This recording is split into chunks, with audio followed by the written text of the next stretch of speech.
Welcome to my viewers, خوش آمدید سامعین ناظرین۔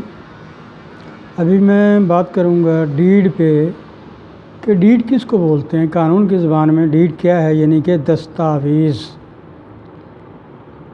ایسا دستاویز جس سے آپ کا حق ثابت ہوتا ہو،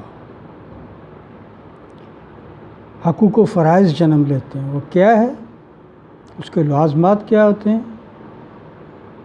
اور یہ کب کیسے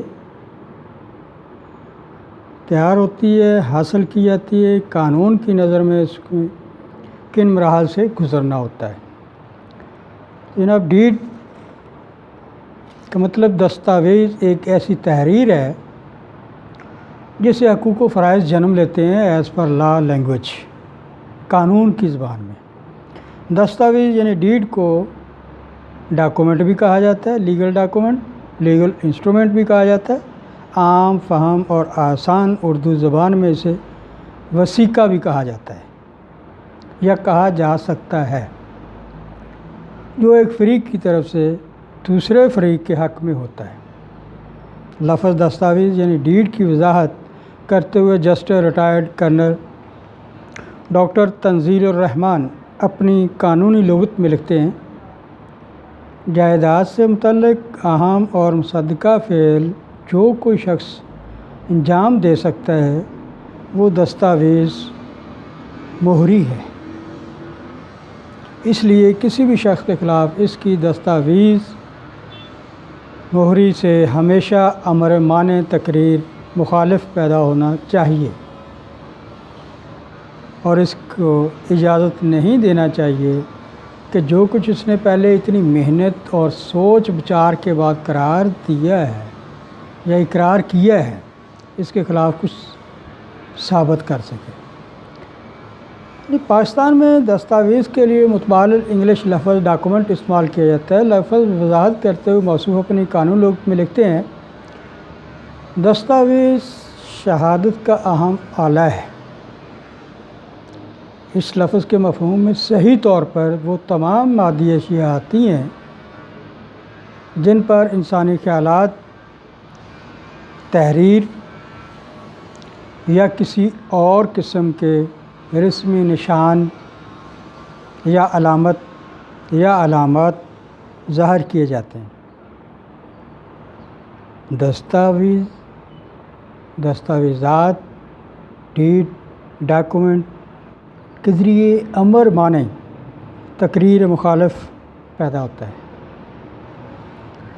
دستاویز ایسی چیز ہے جس سے ایک شخص کے حقوق زائل ہوتے ہیں اور ایک شخص کے حقوق جنم لیتے ہیں۔ ذمہ داریوں کا تعین دستاویز کے ذریعے ہی ہوتا ہے۔ دستاویز پر دستاویز تیار کرنے والے کے دستخط اور مہر ہوتی ہے یا پھر نشان انگوٹھا ثابت ہوتا ہے۔ گواہان کی تصدیق کی جاتی ہے، گواہان کے اوپر تصدیق ہوتی ہے۔ دستاویز تحریری شہادت کا اہم ذریعہ ہے۔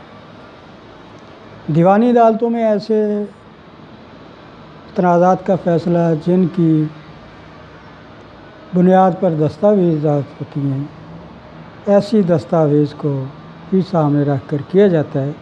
دستاویز جائیداد کے لین دین یا دیگر قسم کے متنازع معاہدات میں ایک معتبر شہادت ہے، یعنی ڈاکومنٹری ایویڈنس، دستاویزی شہادت، جو کہ ایک بہت اہم امپورٹنٹ کمپوننٹ جز ہے، جس کے لیے بہت احتیاط کی ضرورت ہوتی ہے۔ قانونی طور پر ہی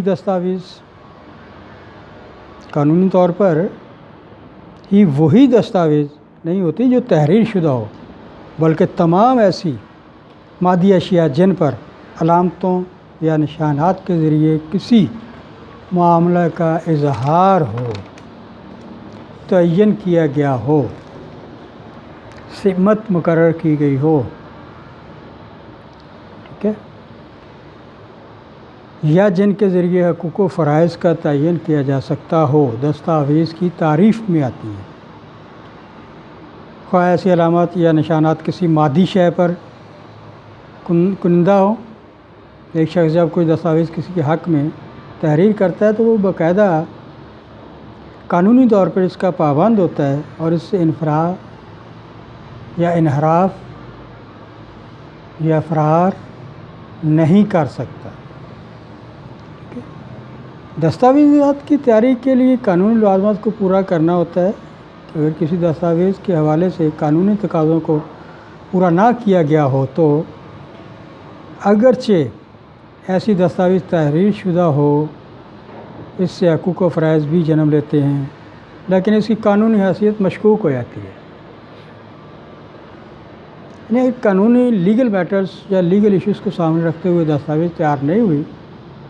دستاویز تو وہ ہے مگر اس کی قانونی حیثیت مشکوک ہو جاتی ہے، کیونکہ قانونی طور پر اہم اور ہم اسے دستاویز نہیں کہہ سکتے۔ قانونی سکم کی موجودگی میں کسی دستاویز کو تسلیم نہیں کیا جا سکتا اگر وہ ایز پر لا ریکوائرمنٹ پوری نہیں کرتی تو وہ دستاویز نہیں ہے، تحریر ہے، کام دے سکتی ہے مگر قانونی طور پہ وہ مشکوک ہوگی۔ اس کی ثابت کرنا، بتانا، پروف کرنا بہت ضروری ہوتا ہے۔ قانونی لوازمات ایک دستاویز میں پورے کرنے بہت ضروری ہیں۔ یہ چیزیں مد نظر رکھنی چاہیے کاغذ تیار کرتے وقت کہ آیا یہ قانونی طور پہ جائز بھی ہوگا، قابل قبول ہوگا عدالت میں، کل کو ہمیں مسئلہ بن سکتا ہے تو ہماری یہ دستاویز یا ڈیڈ تیار ہوئی ہے یہ صحیح ہے یا غلط ہے۔ اس کے لیے پھر آپ کو کسی مستند وکیل سے، ایک لائر سے رابطہ کرنا پڑے گا اور رابطہ کرنا پڑتا ہے۔ وہی آپ کو بتا سکتا ہے کہ یہ ڈیڈ یا ڈاکومنٹ یا دستاویز صحیح ہے یا نہیں ہے۔ تو اس کے لیے دیکھا یہ جاتا ہے کہ دیکھنے کے لیے آیا کوئی دستاویز قانونی طور پر دستاویز ہے یا نہیں ہے، اس کے قانونی لوازمات کو دیکھا جاتا ہے۔ کچھ تحریریں دستاویزات بھی ہوتی ہیں، دستاویز ہوتی ہیں، یعنی چیک ایک دستاویز ہے، مبادلہ ہنڈی ایک دستاویز ہے، اقرار نامہ، معاہدہ، بیع دستاویز ہے، دستاویز ہبہ نامہ ایک دستاویز ہے، مختار نامہ ایک دستاویز ہے۔ دستاویز نویسی ایک اہم اور مشکل ترین فن ہے، اس کے لیے انتہائی مہارت اور قابلیت کی ضرورت ہوتی ہے، درکار ہوتی ہے، جبکہ ہمارے ہاں یہ فن قدرے کم پڑھے لکھے لوگوں کے ہاتھ آ گیا ہے۔ جو زیادہ پڑھا لکھا نہیں ہے اس کو دستاویز نویسی، وثیقہ نویسی پہ لگا دیا، کسی سال وکیل کے ساتھ 2-4 سال کام کیا اور جناب خود بھی چھوٹے وکیل صاحب بن گئے، دستاویزات شروع کر دیں لکھنی، وثیقہ۔ اور اکثر ایسی دستاویزات میں کلائنٹ کو، موکل کو، اس مدعی کو، بندے کو، انسان کو پریشانی کا بعض کا سامنا اٹھانا پڑ جاتا ہے۔ تو اس سے بہتر ہے ایک اتھینٹک مستند وکیل سے آپ رابطہ کر کے اپنی دستاویزات تیار کروائیں۔ جبکہ ہمارے ہاں یہ میں نے بتایا آپ کو کہ کم پڑھے لکھے لوگوں کے ہاتھ آ گیا ہے، جس کی وجہ سے اکثر دستاویز سے سکم پیدا ہوتے ہیں اور مقدمہ بازی مابین فریقین میں شدت پیدا ہوتی ہے۔ یعنی لکھنے میں اور انٹرپریشن، تشریح اور بیان کرنے میں تضاد آ جاتا ہے۔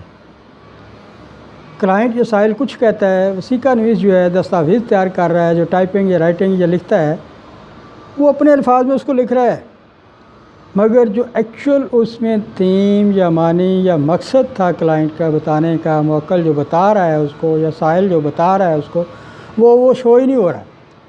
اس وجہ سے مقدمہ بازی میں پریشانی اور طول، عدالت کا ٹائم سب ویسٹ ہونا شروع ہو جاتے ہیں، پریشانیوں کا شکار ہو جاتے ہیں۔ ان سے بچنا چاہیے۔